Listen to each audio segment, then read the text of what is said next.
Christ! He's dead!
Good evening, Miss Howcroft.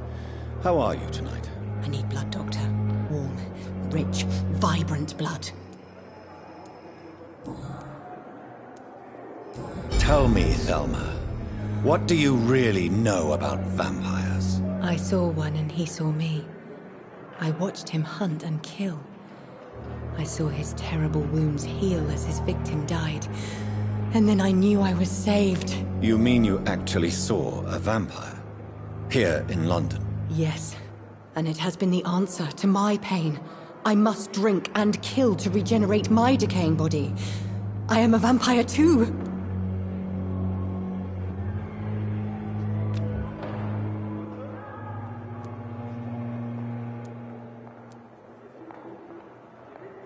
You are no vampire.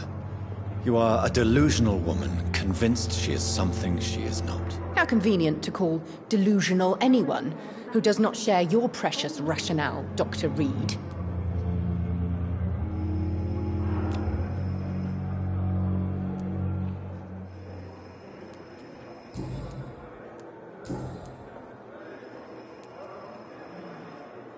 Tell me, Thelma. You mean you... Yes. You are not... How convenient...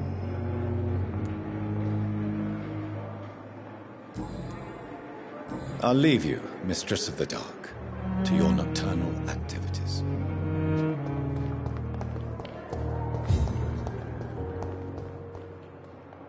Good evening, Mr. Elwood. Evening.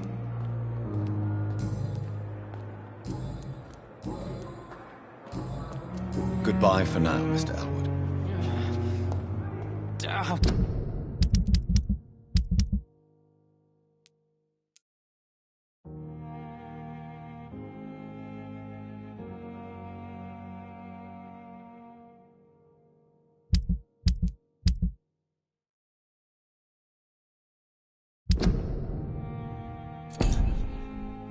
Time has lost its effect on me, but the suffering continues.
Please, sir. I need help bad. What's going on? I'm Blight, sir. Mutant Blight. I've lost my mate. Can't find him anywhere. I'm Dr. Jonathan Reed from the Pembroke Hospital. Please, calm down and give me more details. Oswald and myself were both infantry, sir. We were en route for the hospital, but we had a disagreement. And Oswald ran off towards the canal. How long have you been searching for him? I can't go there. Too many rats by the water. Fucking rats. Can't stand them since the war, sir. Can't stand them at all. Don't be ashamed, Mr. Blight. Many soldiers who survived the trenches suffer from mussophobia. I'll see what I can do for your friend. What can you tell me about yourself? I'm Oswald's best friend. We served in the same regiment, sir. We've taken care of each other since we came back from the front. This is a dangerous part of town. What are you doing here? We were looking for the Pembroke Hospital. We both need help. Treatment, I mean. To get some sleep. Just need to feel better, sir. What can you tell me about your friend? His name is Oswald Thatcher. We survived the war together. Oswald is nervous and quite fragile since we came back from the war. Where was your friend the last time you saw him? He went down by the canal. He didn't want to go to the hospital. I think he went to the sewers on purpose. So I couldn't go after him. I have all the information I need for now. If I find anything out about your friend, I'll let you know as soon as I can. Thank you, Dr. Reed.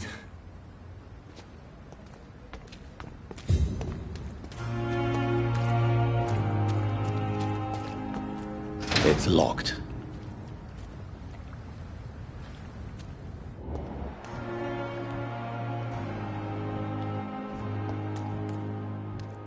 What must I do?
It's locked, all right. Good evening. I'm Dr. Always a pleasure. A colleague. Not anymore. What do you mean? No, sir.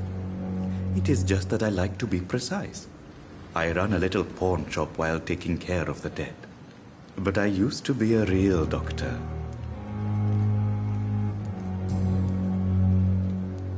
A pawnbroker? I expect you get all types of people here. Yes, sir. All kind of people. For I sell all kind of goods. Who comes here to trade with you? It's very unhygienic, even unsafe. Diseases can spread.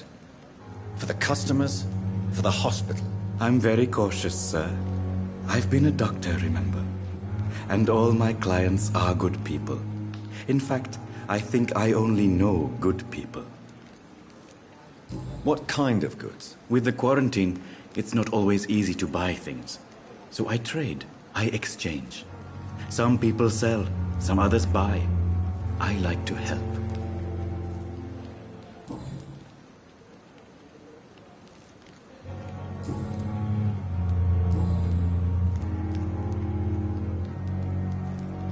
Are you afraid or uneasy being surrounded by so many corpses? Why should I? These bodies are empty vessels. Flesh left to decay. Poof. No soul anymore. All gone. An interesting point of view. And quite an exotic one, too. Most people fear, or at least have a respect, for dead flesh. Sir, as a medic during the war, I learned to face my death and the death of others. It's the pain we have to tame, not death itself. How did you get this job? After I left the army, I worked as an undertaker down by the docks. A dangerous place with many an unpleasant business there. Milton Hooks helped me get a job here.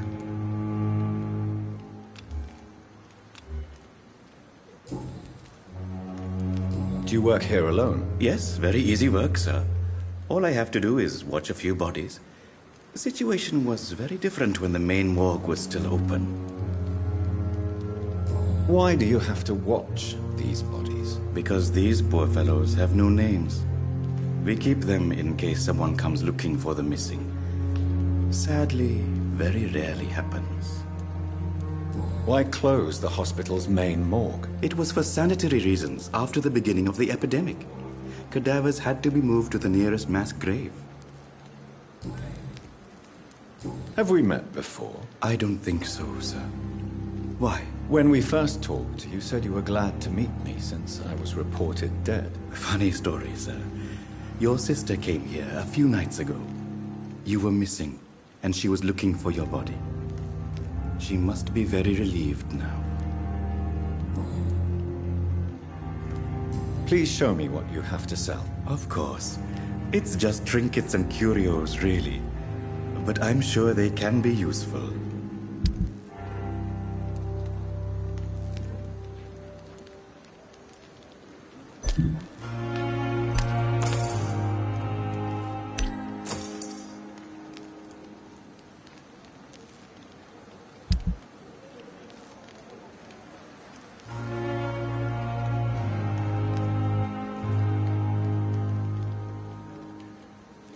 Never ceases to amaze me how you, the dead,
I cannot enter. Scowl voices in the garden. I should investigate. If they were to find somebody.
Oh, Mr. Hooks and Nurse Hawkins are an item. Those two have hidden their affections well.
Behavior is similar to the infected William Bishop.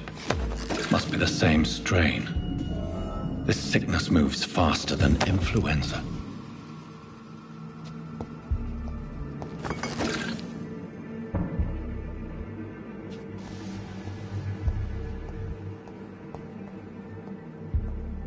This key will surely grant me access to the basement.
These skulls feed from corpses and the husks of animals. They're not after blood.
Mr. Connor's injuries don't match the report.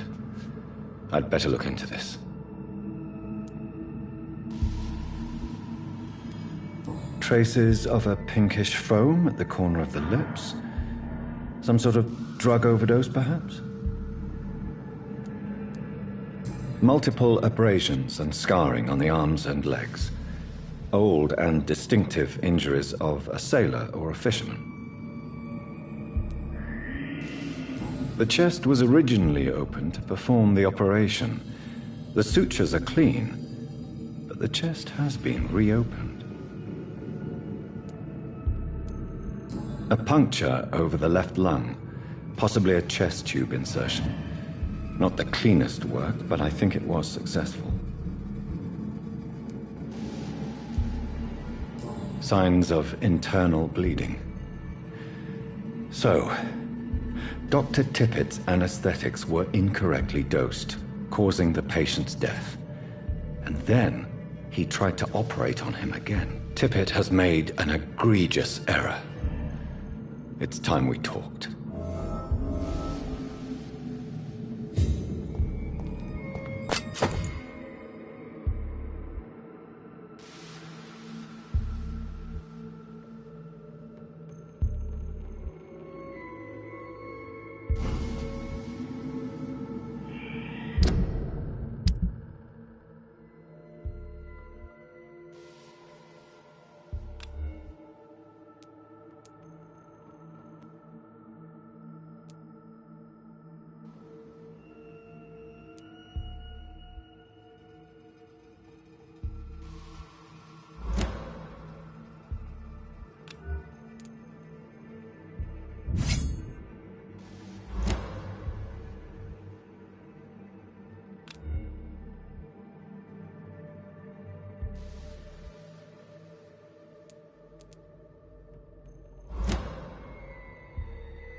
It's locked.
These skulls can be so ferocious.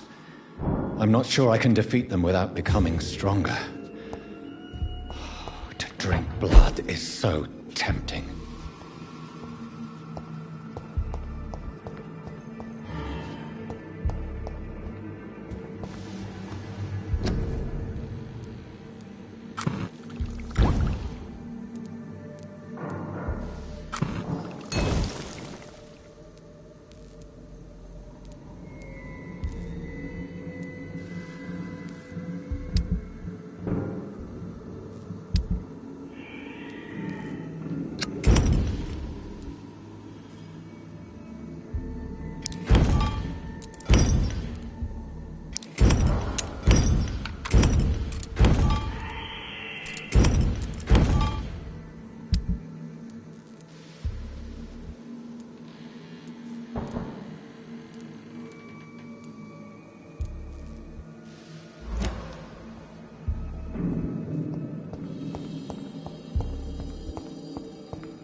Balls of Mars. Fortifiers. As popular as they are ineffective. But they do contain iron tartrate, and that might prove itself useful.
Good evening, Miss Howcroft.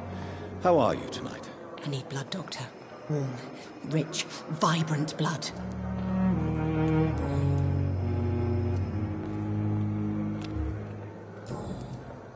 I'll leave you, Mistress of...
Good evening, Dr. Tippett. Dr. Reed, any good news to share? Corcoran, I want you to tell me about Mr. Connor. How did he die? What happened? He was my patient. He died because of my mistake. That's the blunt truth.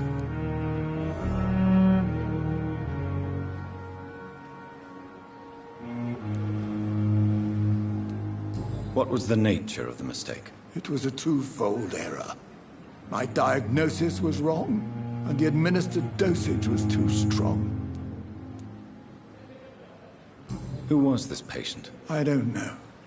Some sick man from the docks, maybe a fisherman. I had no time to talk with him. No one claimed a body. Why not stop practicing? Are you mad? I killed that man, I admit it, and it won't happen again. I have saved so many lives since then.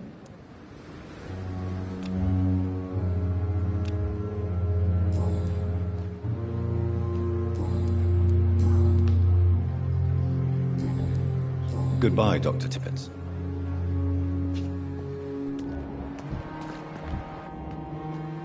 Good evening, Milton. Good evening, Doctor. Still trying to save lives? I have some good news, Milton. What? The epidemic's over? I retrieved your wallet, with all the money and a certain picture. Well, yeah, Pippa Hawkins is my girl. So what?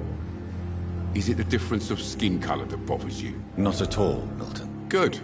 Please, take this money anyway. To remind you to keep your mouth shut. Not everybody is as broad-minded as you, Dr. Reed.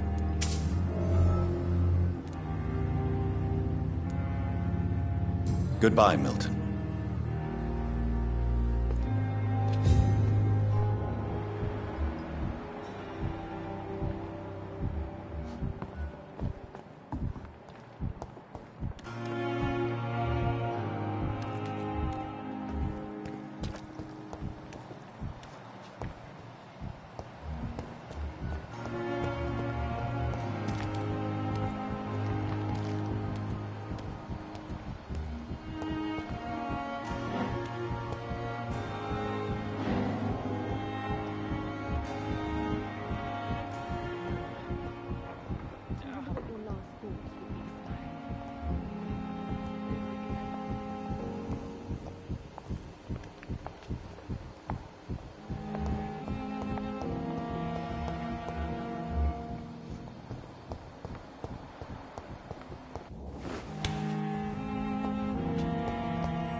Damn it!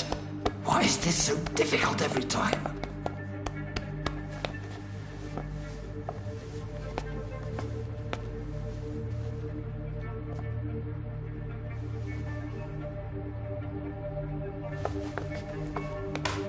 That is better. That is better. I will make it through one more night.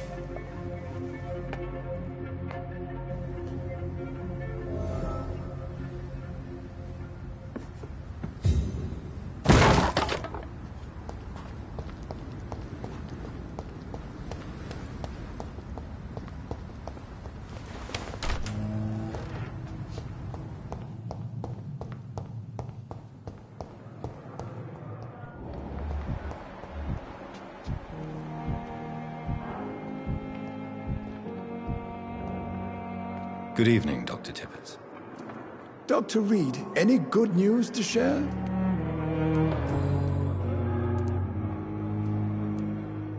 I know you're taking drugs, Corcoran.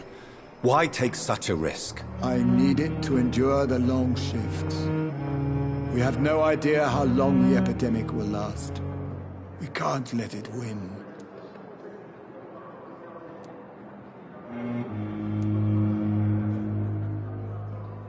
For God's sake, what are you thinking? How can you be so irresponsible? Irresponsible? I am devoted to my work. I am doing this for all the patients who need our help. I cannot abandon them. Corcoran, I want you to tell me about Mr. Connor. He was my...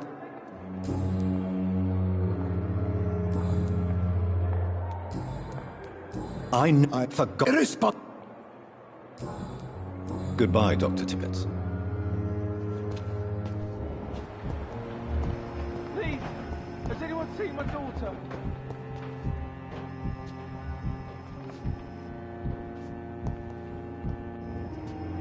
Good evening, Mr. Elwood. Evening, Dr. Reed.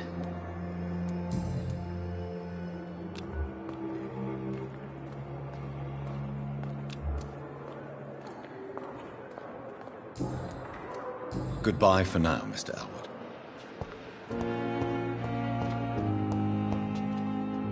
Hello again, Dr. Reed.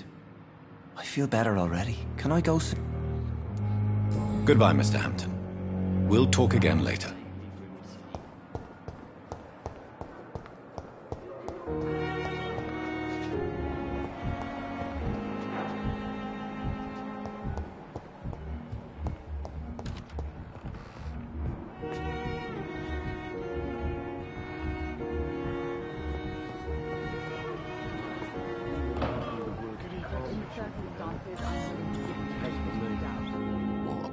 Finally, you've returned, Doctor.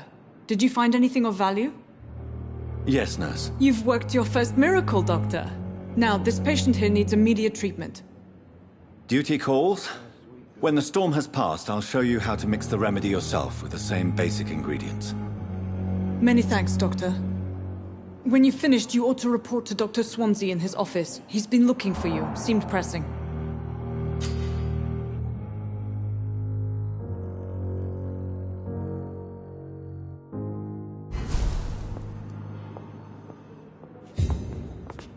I will not let you down. Dr. Reed, may I help you? For how long have you been working here, Nurse Crane? I first volunteered at the Pembroke in 1911, a few months after Dr. Swansea was appointed. And before you arrived here? If you must know, this was my first job. Well, Dr. Swansea certainly has confidence in your abilities. Are you in charge of the nursing staff? Not in an official capacity, but the Pembroke doesn't always work above board, so to speak.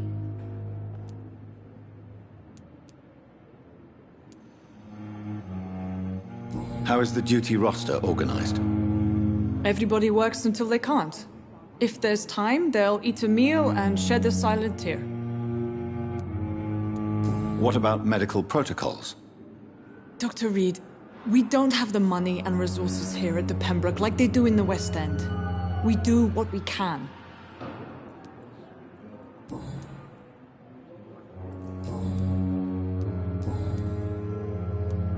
What can you tell me about our patients here at Pembroke? This hospital was founded to help the East End poor and needy. But since the war and the quarantine, we've had all manner of folk. Can you be more specific? Well, veterans, the elderly, dock workers.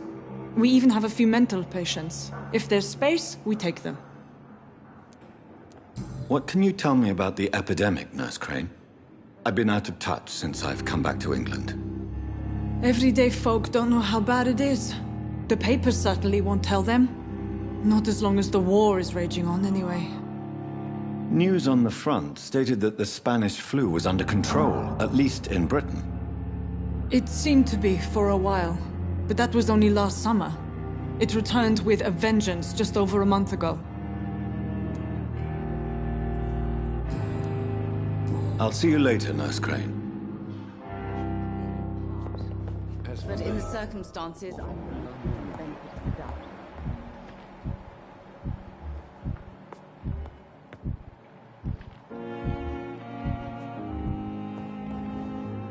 Good evening. I'm Dr. Reed. Can I help at all? No, Really? Why are you here, then? I don't want to talk. My throat hurts too much. I suppose that this pain is the reason you're here. Is someone taking care of you? Yes. No. Could you at least tell me your name, sir? Mortimer. Mortimer Goswick. Do you need any help? I'm afraid I may, sir. I don't mean to be a burden. You are not a burden, sir. Healing you is my responsibility. And you have my gratitude for that.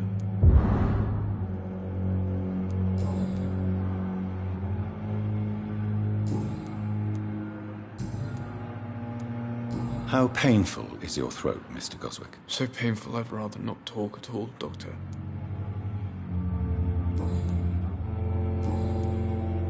I have to go now, sir. Good evening, sir. Doctor. Good evening, madam. Can I help you? It's my son who needs you, sir. I'm Dr. Jonathan Reed. How can I help your son? I'm Beatrice Goswick, mother of Mortimer Goswick. Could you check on him, please, Dr. Reed? I've heard much of your talents as a physician.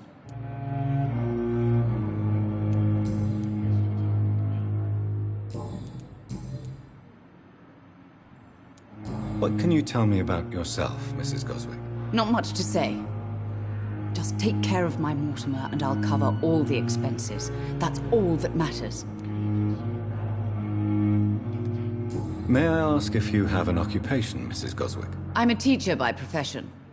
I teach young women who are more ambitious about their futures than their families. Are you really that rich? Most of the patients here are of a more humble origin, if I may say so. Yes, thanks to my husband. May he rest in peace. I can cover any needed medical expenses. Good evening, sir.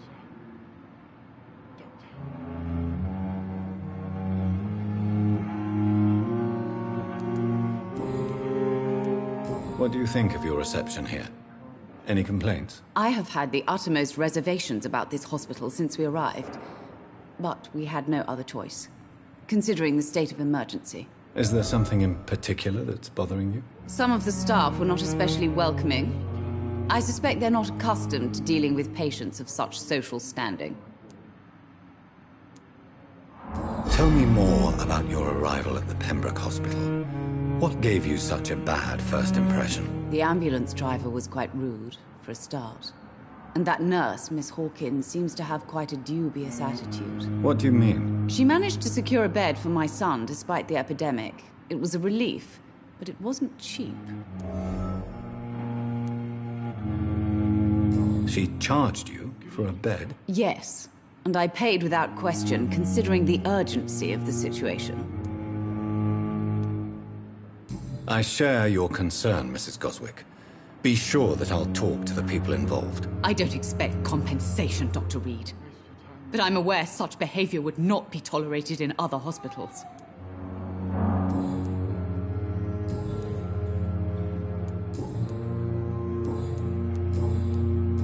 Goodbye, Mrs. Goswick.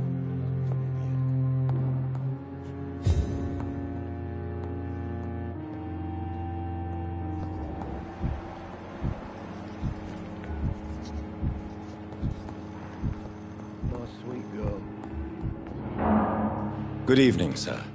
I'm Dr. I don't know if a third opinion is needed. Your colleagues are already arguing about my condition. I see. Would you mind telling me more about your situation? I'm Harvey Fiddick. All I want is to get me bloody arm fixed properly.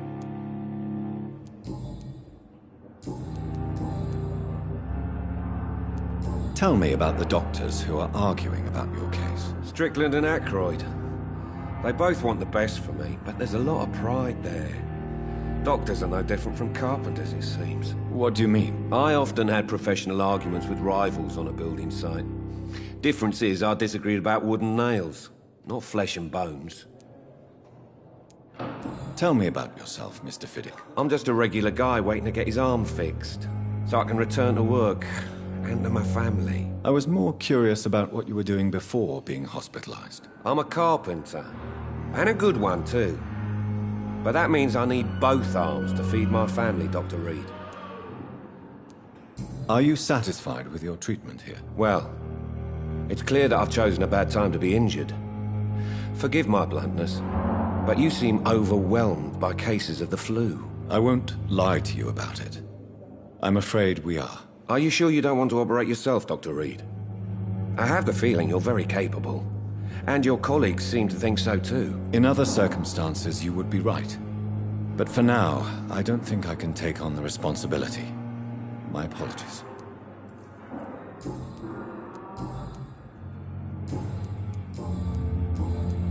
Goodbye for now, Mr. Fiddick. You always knew the words to calm the children, Ellen.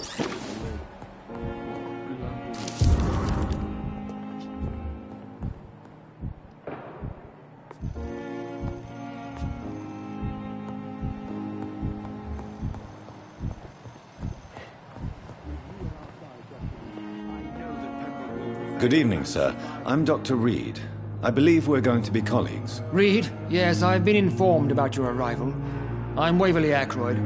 Welcome aboard, I suppose. Does my arrival inconvenience you in some way, Dr. Ackroyd? Let us just say that I don't particularly share Dr. Swansea's enthusiasm for hiring you. What we need here are reliable professionals, not overrated dabblers. If you have a problem with me, Dr. Ackroyd, please feel free to tell me. Dr. Swansea has imposed your presence on this hospital without asking anyone's advice. The benefit of his position. But I don't agree with it. I know we've never met before, but I believe this hospital could use all the help it can get. You will agree with that, I'm sure. Oh, but I have heard about you, Dr. Reed. Of course, you can't say the same about me, since I have not wasted my time courting the press.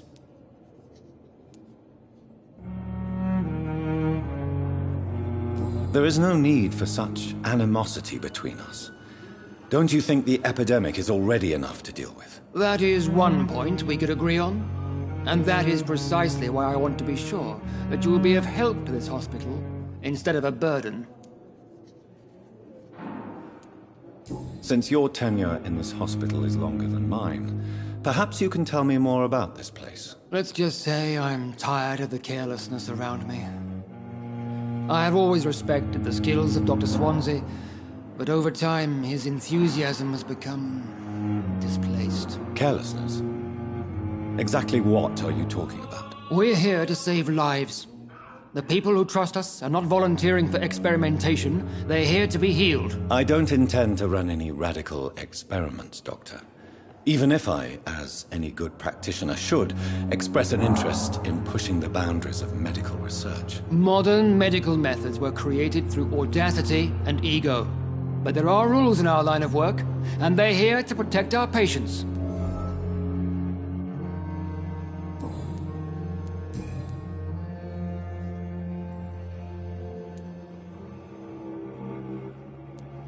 It seems you have bad memories of your military service. I refuse to see this industrial slaughter as scientific progress.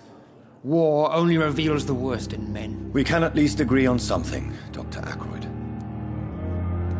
I don't know what you've heard about me, but I have already proved my value as a practitioner. I don't question your skills, Dr. Reed, but your motive. Is it money, fame, or are you truly dedicated? And what exactly is that supposed to mean? I served in the war just like you. But unlike you, I did not use the wounded to play the modern sorcerer. Be careful what you insinuate, Dr. Ackroyd. I only want you to admit you used those men to improve your theories.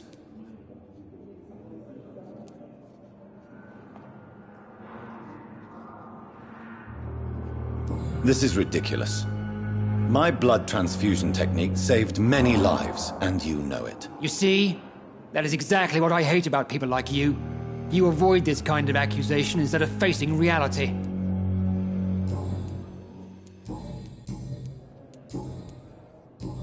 Thank you for your...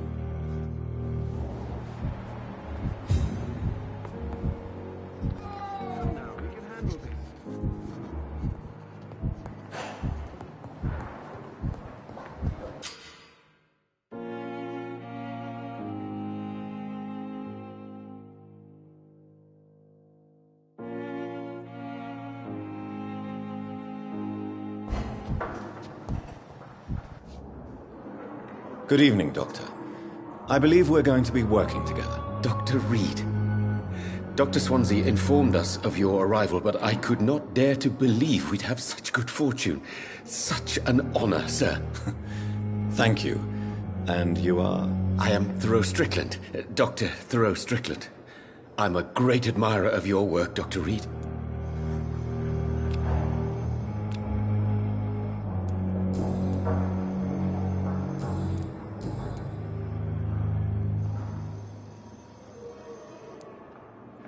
What do you think of Dr. Ackroyd's aversion to modern medical methods? It's a shame he's so narrow-minded.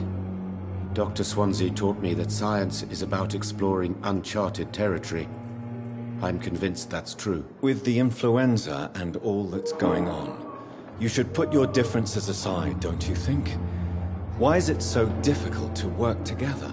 I believe that if Dr. Ackroyd had been the one to discover the transfusion process, he would be the first to recommend its use. So you believe it's just a question of jealousy and pride? Dr. Ackroyd is as proud as he is blinded by his obsolete concept of medical science.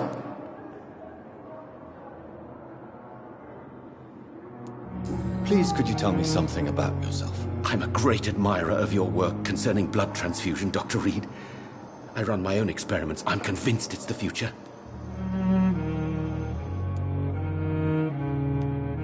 I based my technique on my mentor's research.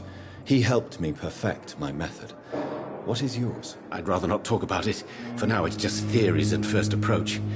My process is purely experimental and unsuccessful. As long as you're cautious and methodical, you may remain empty-handed, but you won't fail. You're not the first one to warn me. But I am convinced knowledge is the main weapon against the ravages of this epidemic. What made you choose to be a doctor? I'm not ashamed to admit you and your work have inspired me. I am honored to have the opportunity to work by your side.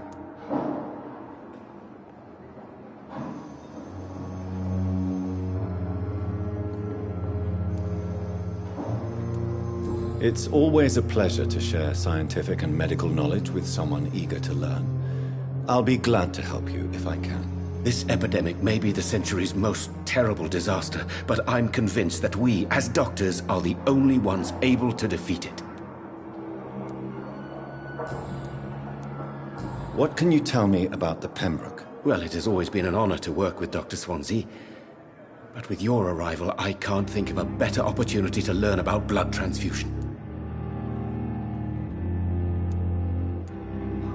You seem quite optimistic. It's a rare and precious attitude in these difficult times. I'm convinced that this epidemic is a test of endurance and dedication for us men of science. Questions remain about our capacity to resolve the situation. True. Last summer, during the first wave of the epidemic, I used to joke with Milton about the extra work. We're not smiling now. Do you need help with anything in particular? Well, yes, maybe. I'm waiting for a batch of products I ordered for my personal research, yet my supplier seems to have vanished. Do you want me to play the errand boy for you? Oh no, Dr. Reed. But if you went personally to his shop, what with your reputation and all, he wouldn't dare to refuse the products I need. I see. Well, give me the address, for I may pass by if I have time.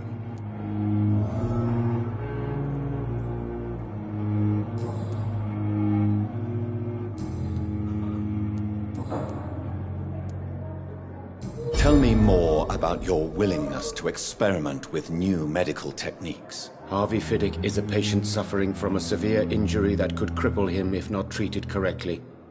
I'm convinced your blood transfusion technique could help him. What is it you really want? To save him, or to prove your point? Fair question. I want nothing but to save my patient, Dr. Reed. Especially since I know Mr. Fiddick's story. Tell me Mr. Fiddick's story. Our first diagnosis was compromised because Mr. Fiddick lied to us about the real origin of his injury. He first claimed it was an accident. But why would he hide such crucial information from us? Because he is a proud father, ashamed of putting his children at risk because of his own negligence. This personal involvement could also appear to be a lack of impartiality. You must know that a good surgeon must remain neutral. I agree. But that does not excuse Dr. Ackroyd's behavior. A man who did not even take time to converse with his patient. Do you think keeping his distance was a mistake? All I know is that I'm taking care of human beings with desires, hopes, and fears. Not some biological machine comprised of blood, bones, and flesh.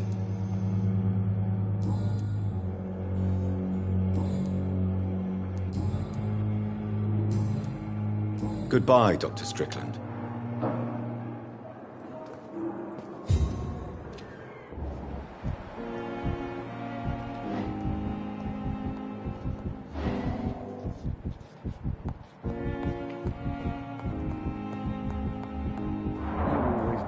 To calm the children, Helen. As for me,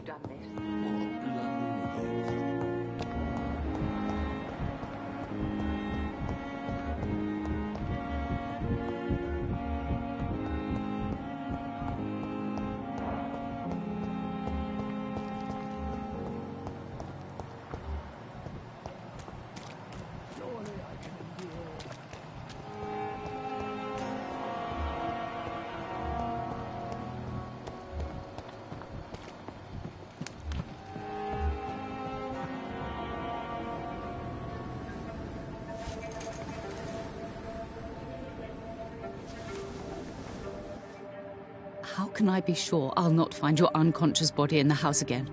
I promise you, you'll not find my unconscious body. For God's sake, how can you say such a thing? How can you refuse to listen? I tried to warn you for so long. No, I won't let my only son die. You promised me you'll stay alive. Your son lied to you, like the whole world lies to us.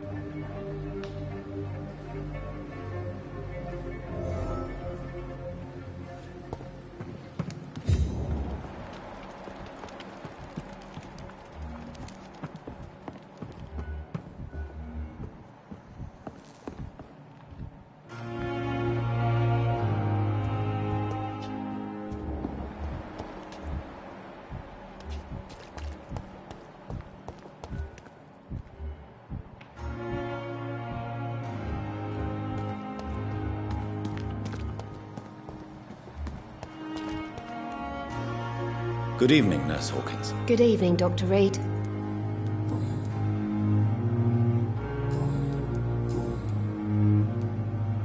Pepper, I know you're very close to Milton Hooks. Yes? Milton Hooks is my man. If you want to report me for that, just feel free, Doctor. I have no intention of reporting you, Nurse Hawkins. But are you aware of the risks? The rules say I won't be allowed to work as a nurse anymore. But here at the Pembroke, we break rules all the time. Is he worth the risk? Hey, I'm no perfect woman, and Milton is not the finest bloke. But we do our best to get by. That's all any of us can hope for nowadays.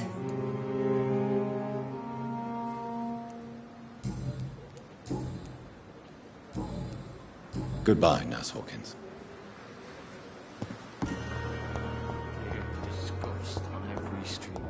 Time has lost its effect on me, but the suffering continues.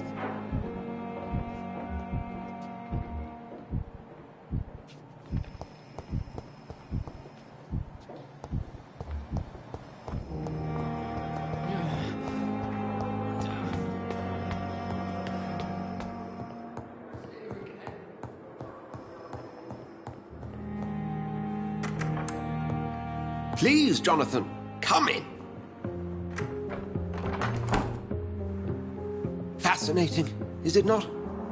In the last decade, so many mysteries have been brought to light with our microscopes. The human body, biology's penultimate frontier. The more we explore its boundaries, the less we're able to trace a clear line between life and death. You, my friend, have a foot in both countries. The view must be vertiginous. It's at least as vertiginous as chatting about vampires with you, I would say. This must be all so new to you. This area of town, the hospital, a brand new life. How stimulating it must be. I wish I could share your enthusiasm, Dr. Swansea. But my condition defies scientific categorization. Undead? Unalive? Immortality defies logic. I cannot express my thrill at this serendipitous turn of events. The world's most eminent specialist in blood transfusions, a vampire. One might say a gift from heaven.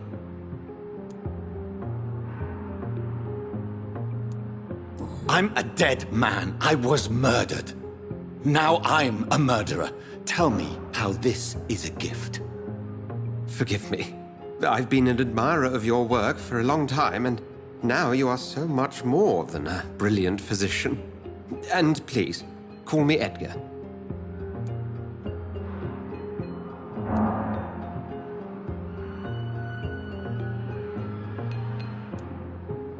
There is no need to apologize, Edgar.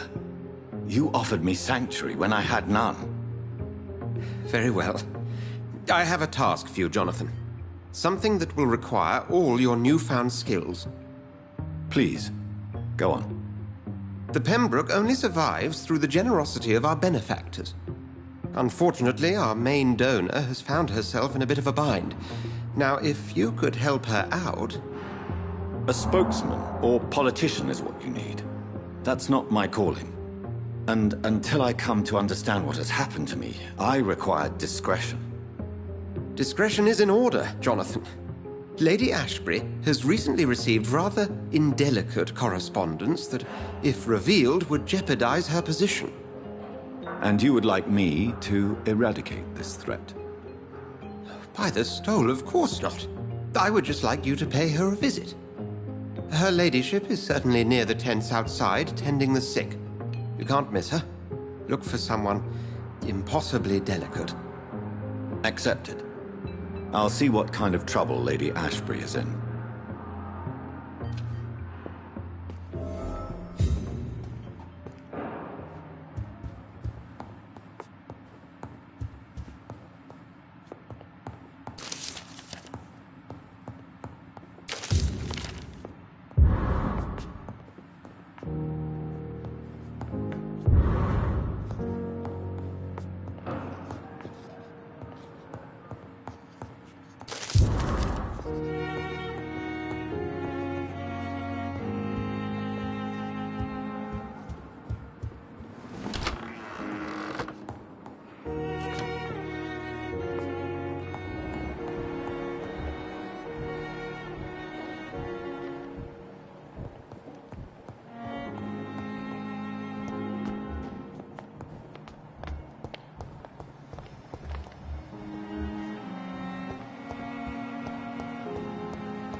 Good evening, Mr. Elwood. Evening.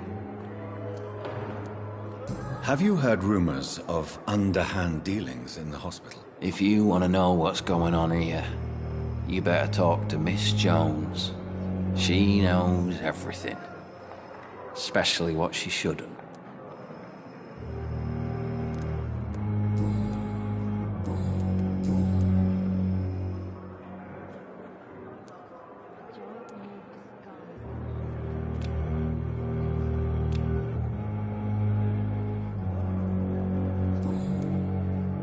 Goodbye for now, Mr. Elwood.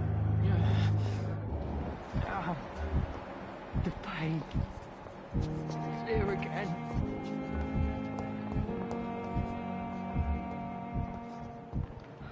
So many deaths.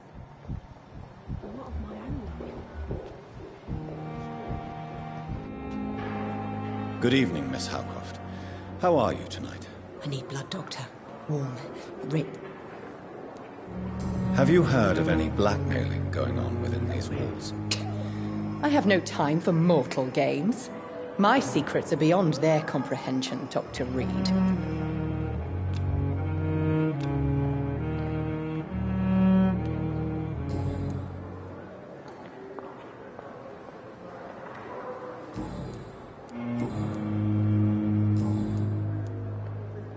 I'll leave you, Mistress of the Dark.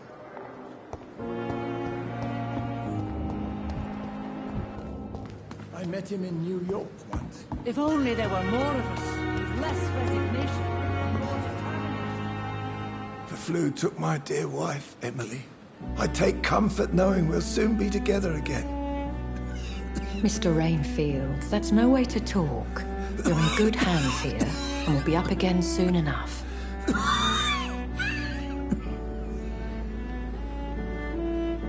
Now do me a kindness and get some sleep. I'll be back round later. Your words are kind, the blessings of an angel. You're the sweet, sweet Lady of Mercy.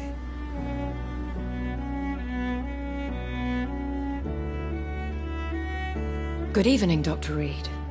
It's a pleasure to see you again. You seem surprised. Dr. Swansea has brought me up to speed concerning your recent appointment to Pembroke Hospital. You're a the lady who saved me that night, before vanishing into thin air. I remember you from the pub with Dr. Swansea. Indeed. Allow me to introduce myself formally this time. My name is Lady Ashbury. I remember you well, in spite of the brevity of our encounter.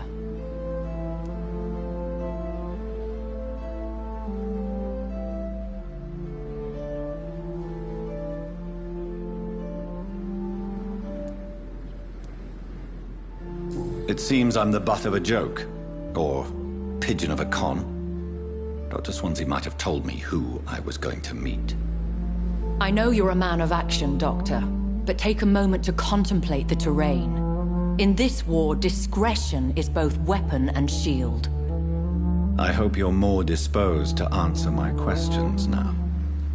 You must have countless questions, but our rather urgent matter first. Swansea has explained. My cover, if you prefer, has been compromised.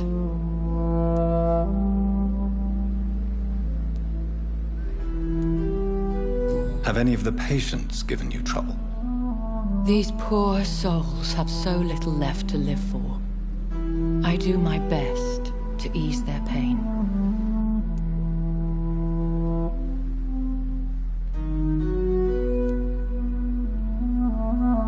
I gather you have found an arrangement satisfying both ethical and corporal concerns. I was brought up not to snigger at my own jokes, Dr. Reed. Pardon my boldness, Your Ladyship, but I have questions concerning this condition we share. As a newborn, your hunger for answers is rivaled only by your thirst for blood. But the questions need wait. I'm a scientist. My trade is in the deciphering of mysteries, and I need information to feed my mind. I will gladly answer every question you have, but first, prove yourself capable of resolving my predicament without eating the culprit. Dr. Swansea has commissioned me to be your agent in this matter. You could start by explaining what's amiss. These past insufferable weeks, I've been the victim of extortion.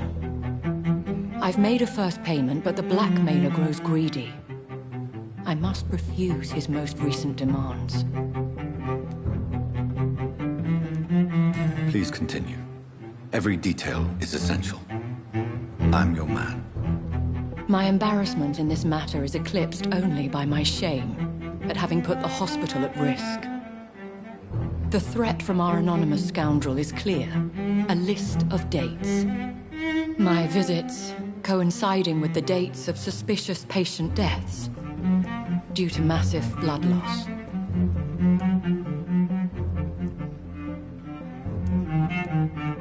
Is it true? Now aren't you the blunt one?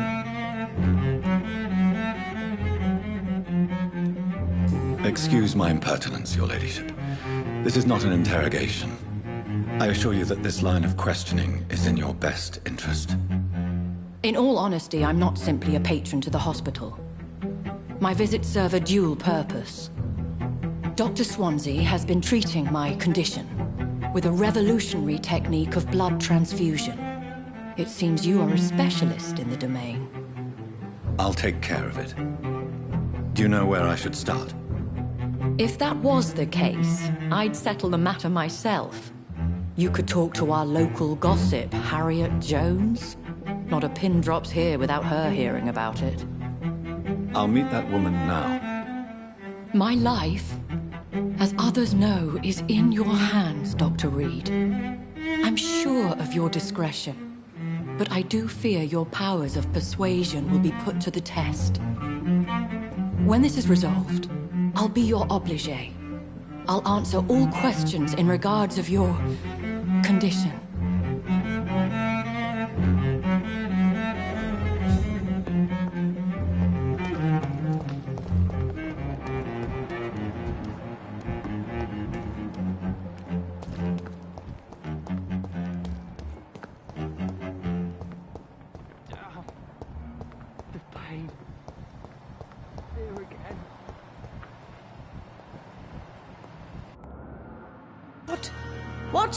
What is this?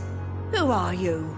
Get out of my room. There's no need for alarm, madam. I'm Dr. Reed, the new surgeon. Preposterous. Dr. Reed, you say? I don't want some bumbling intern. Where's Dr. Swansea? Please, calm down, madam. I assure you that I am highly qualified. I'm just back from war duty. How brave. Threatening an old defenseless woman. You know how long I've been a patient here? You've picked the wrong fight. I'm Harriet Jones. Harriet Jones? Indeed. I've been meaning to have a chat with you. You know what goes on here better than any other patient, I gather. Oh, better than any patient, nurse or doctor. I've seen so many vile undertakings. I heard there have been some despicable goings-on. Was there a case of blackmail? Blackmail? Wait. You're investigating something. This isn't a social call. One of those incompetent cunts slit a poor sod's vein.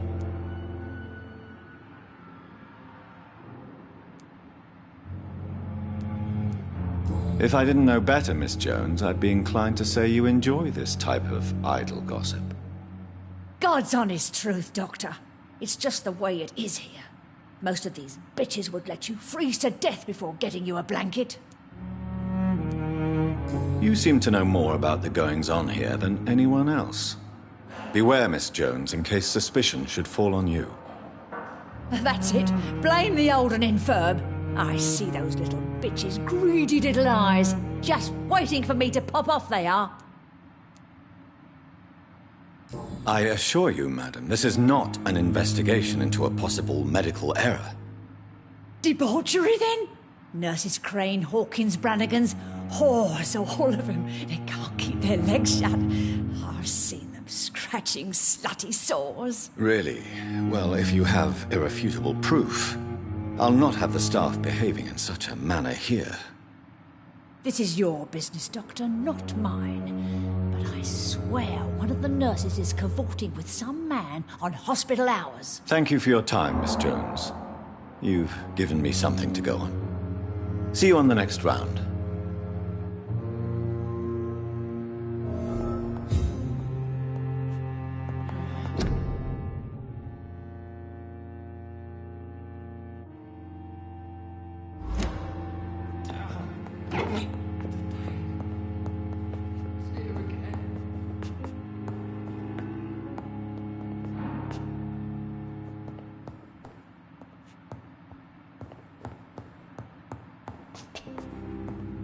The patients and staff might know something. I'll start my investigation with them. Disgust on every street. Good evening, Nurse Hawkins. Good evening, Dr. Reed. What can you tell me about the strange man visiting one of the nurses during her shift? Let me guess. You spoke with that old shrew, Harriet Jones. Do not pay attention to her, Doctor. She's full of fanciful tales.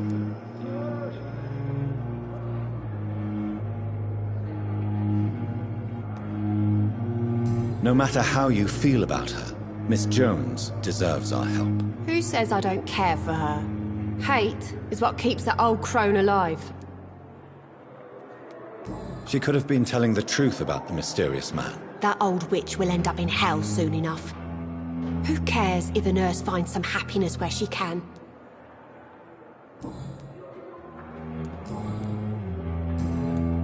Goodbye, Nurse Hawkins.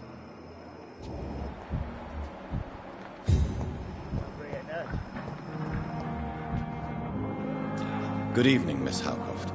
How are you tonight? I need blood, Doctor. Warm, rich, vibrant blood.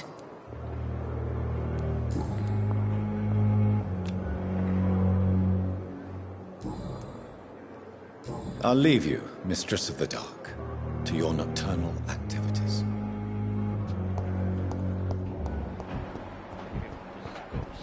Every street corner. The daily routine. Good evening, Mr. Elwood. Evening, Dr. Reed.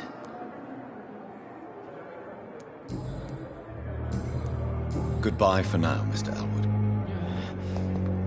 Damn.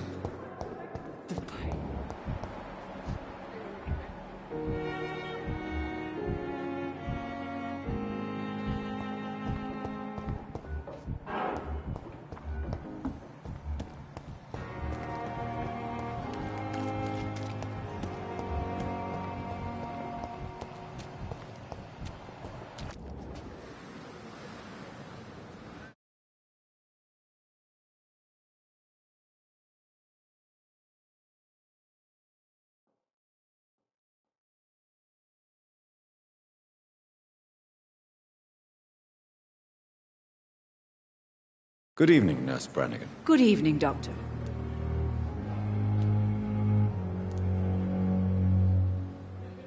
Do you know if any of the hospital staff have criminal backgrounds? The people who work here all come from very different backgrounds, Doctor. Just like the patients. Tell me, nurse, did you know Dr. Tippett was addicted to medication? I suspected this behavior for some time, but never dared to ask him about it. Until the day he confessed to me.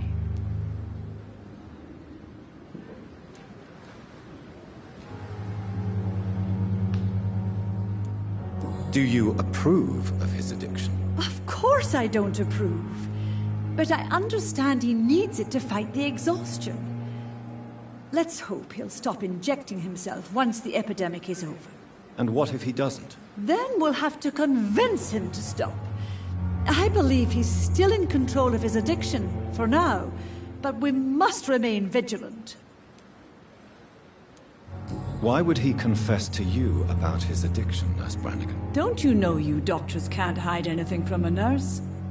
We're always there, even if you don't notice us. Do you consider yourselves our confessors, Nurse Brannigan? I wouldn't dare, Dr. Reed. But I'm intrigued.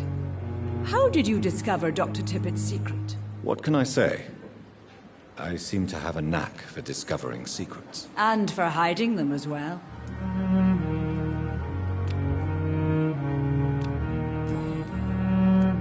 Have you seen a strange man visiting any of the nurses here? I've never heard of such a thing, Doctor.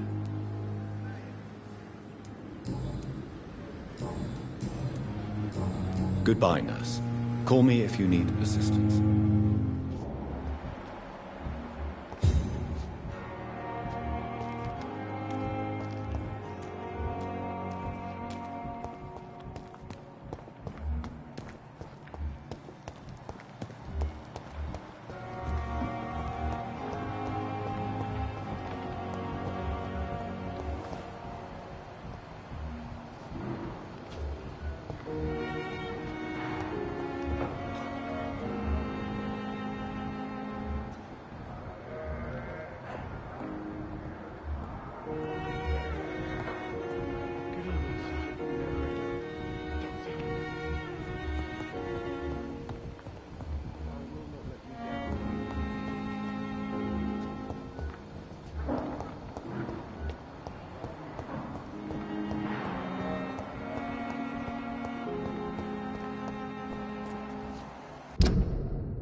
You're sure you don't come back with me? Nah, I have to see someone at the hospital. Be careful. You look so bad they may keep you as a patient. Fuck 'em. I don't like hospitals. Or doctors. Well then, when you go back to Whitechapel, you may find this useful. What is it? A pass for a free medical exam by the best nurse available. Just read it. I don't read well, but thank you, I guess.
This man has been savagely attacked and dragged to the floor.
want to die here. I want to see the sky, feel the fresh air.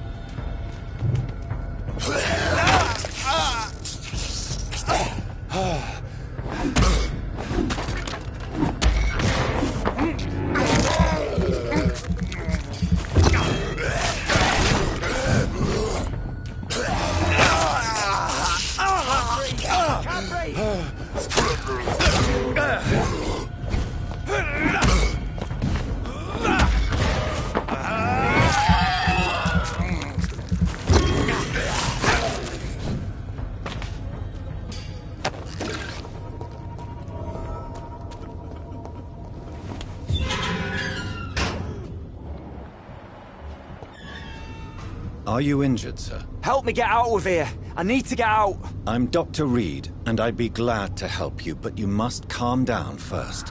Please, take a deep breath and tell me your name. Okay. I'm Oswald Thatcher. Please, I need to get out. Mr. Thatcher, your friend Newton sent me to help you. Do you remember him? Yes, I do. Good. Now leave this place and enjoy the cool night air. It's quite invigorating. I'm sure you'll feel better if you do.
What sort of creature is this?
Here's what's left of him. Not a lot to check, but I should anyway.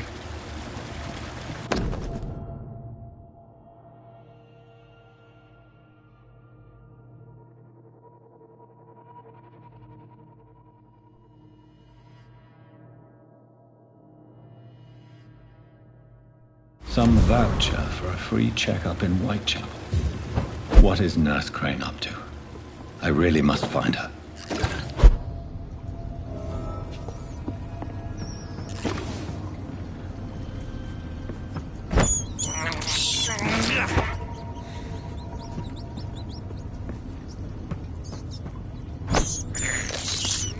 I can't believe I'm doing this.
have this thirst for blood.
Touch me with your disgusting hands!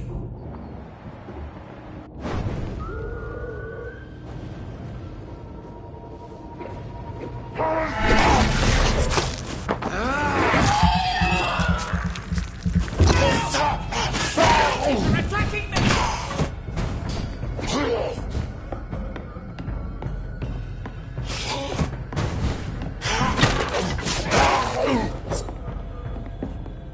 Get away from me! Touch me with your disgusting hands!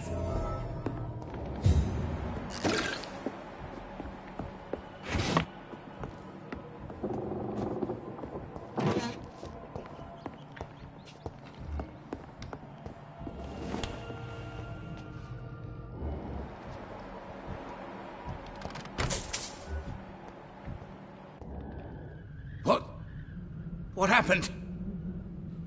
Who are you? It's all right, sir. You're safe now. Oh, a fellow Englishman. Thank you, sir. For a moment, I thought those bloody heathens had killed me. What are you doing here? This place is not safe. Yeah, it's a cesspool, but it's mine.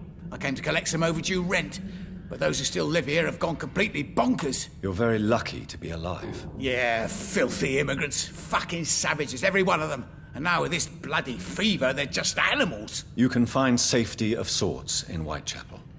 If you're quick and cautious, you'll be able to avoid the savages.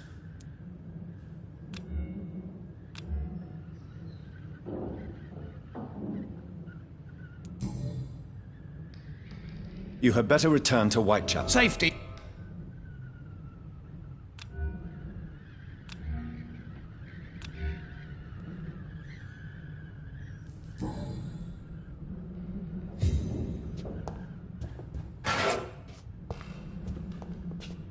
This is Braille.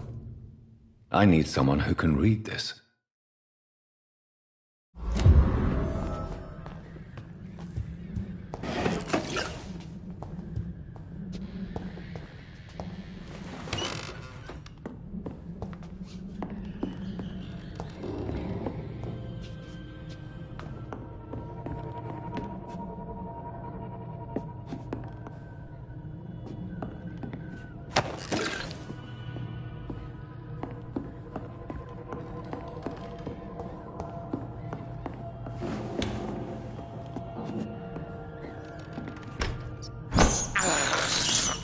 This is despicable.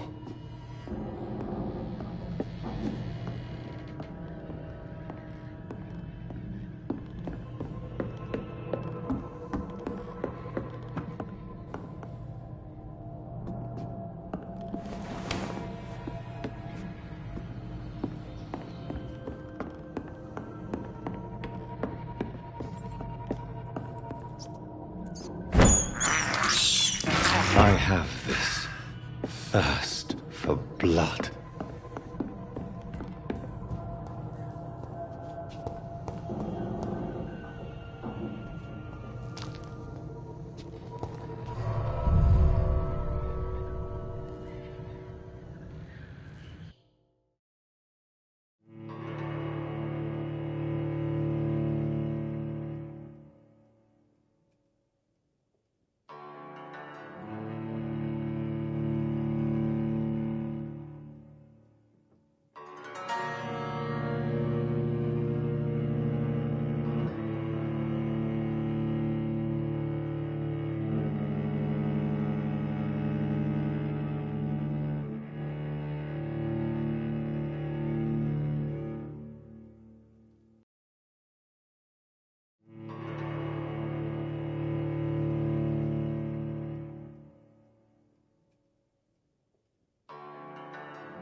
can't believe I'm doing this.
It's locked.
Come back, you!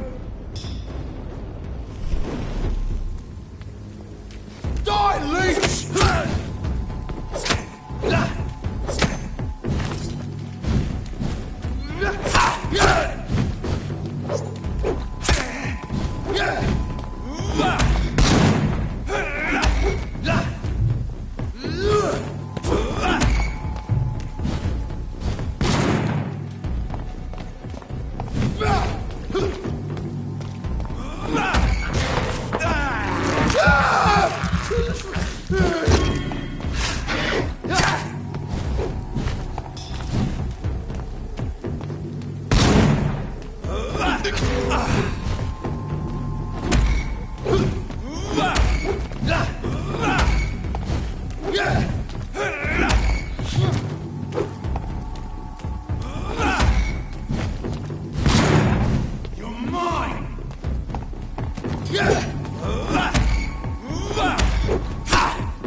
Bloody monster!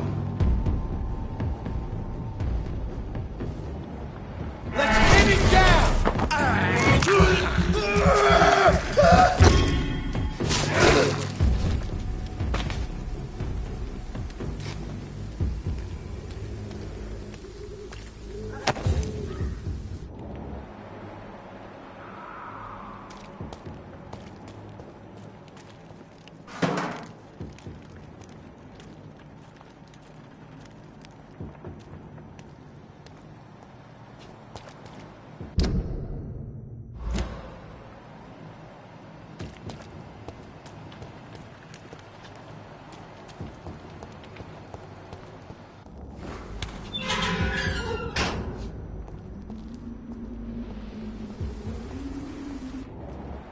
Whitechapel. This neighborhood is linked somehow to the kind Lady Ashbury's blackmail. First, let's find this Petrescu fellow.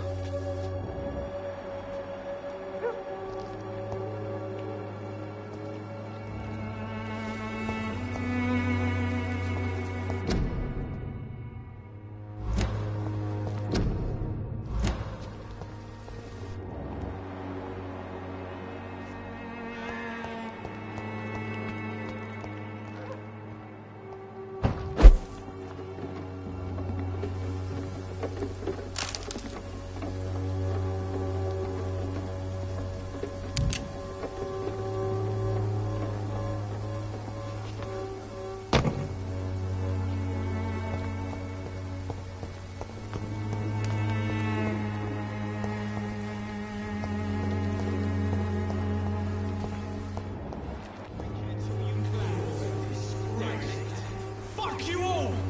Fuck it all! Stop it now, Albert, stop it!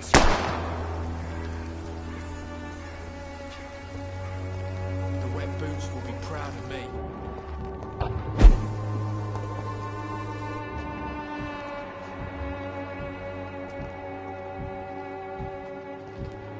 Me? Are you all right? The bastard hit the wall next to me. I don't even know if he meant to miss. If you've been hurt, I can help you. I'm a doctor. Name's Albert. Remember it. Now bugger off.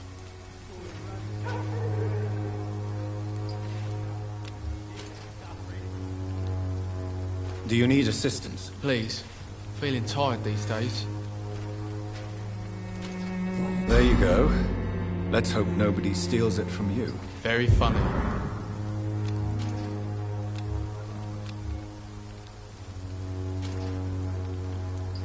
Do you know Nurse Dorothy Crane from the Pembroke Hospital?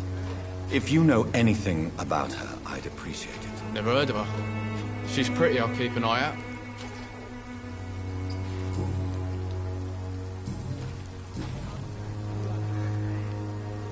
What happened? Did you really steal that man's medication? Hey! I didn't do anything, it ain't me!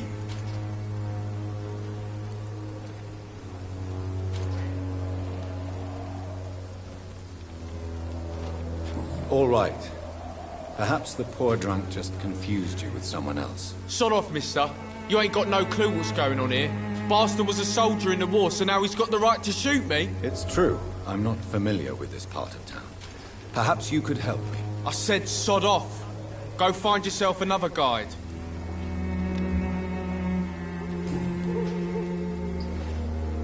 I found the recruiter you were expecting.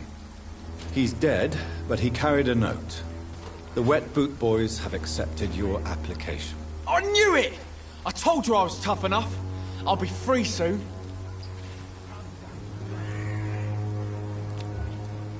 This note was found on a dead man, Albert. If that doesn't change your mind, then you must be ready to face the risks. You're all fancy words, none of which concern me. Go worry about someone else. I'm fine and I have a future here.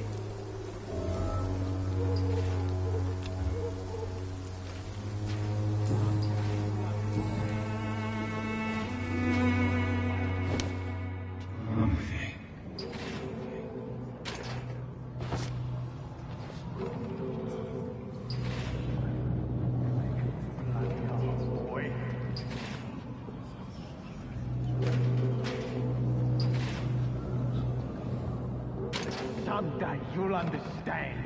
You've wasted your life away.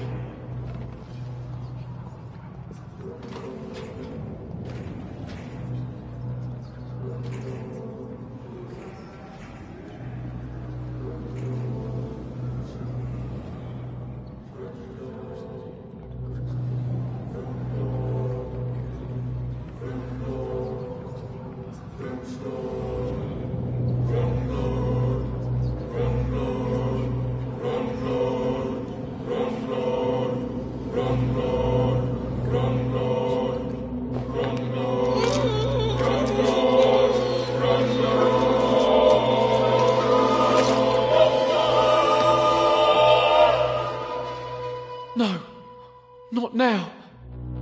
Not me, please. I'll be good.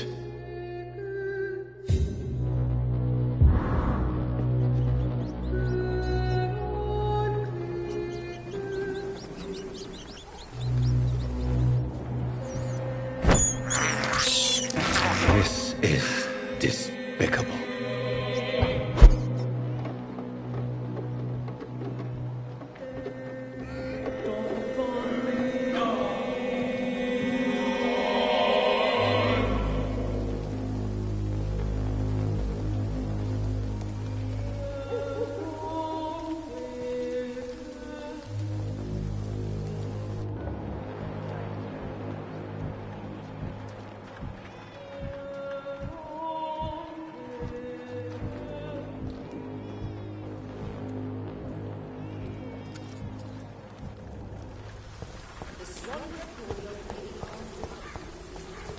A lot of people are talking about this Colossus. Perhaps I should look into it. What do you want? Leave me alone. Good evening, sir. I'm Dr. Reed. I'm looking for Nurse Dorothy Crane. There is no Dorothy Crane here. Now, goodbye. I'm afraid this medical leaflet says the opposite, sir. Really? Well, I'm afraid I'm going to close this door right now. Go bother someone else, Mr. Doctor. To enter that house, I must discover who this man really is. Maybe I could start by observing what he's up to.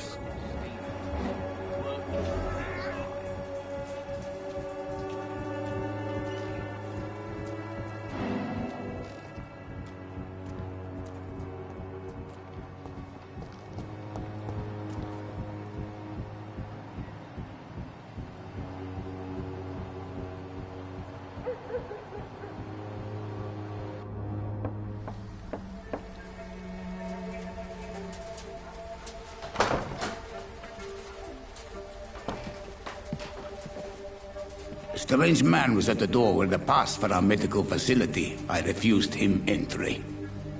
Darius, how could you know he didn't need our help? His clothes were too finely tailored to be from Whitechapel. Perhaps just a friend of that stray poet who is always about. Richard Nithercott? No, not of the same cloth, this man. I suspect some machination from that journalist. Clayton Darby. Is he still asking questions? Yes.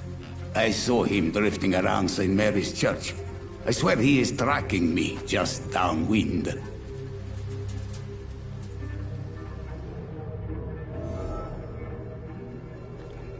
I must talk to that journalist or the poet. They must know about Darius.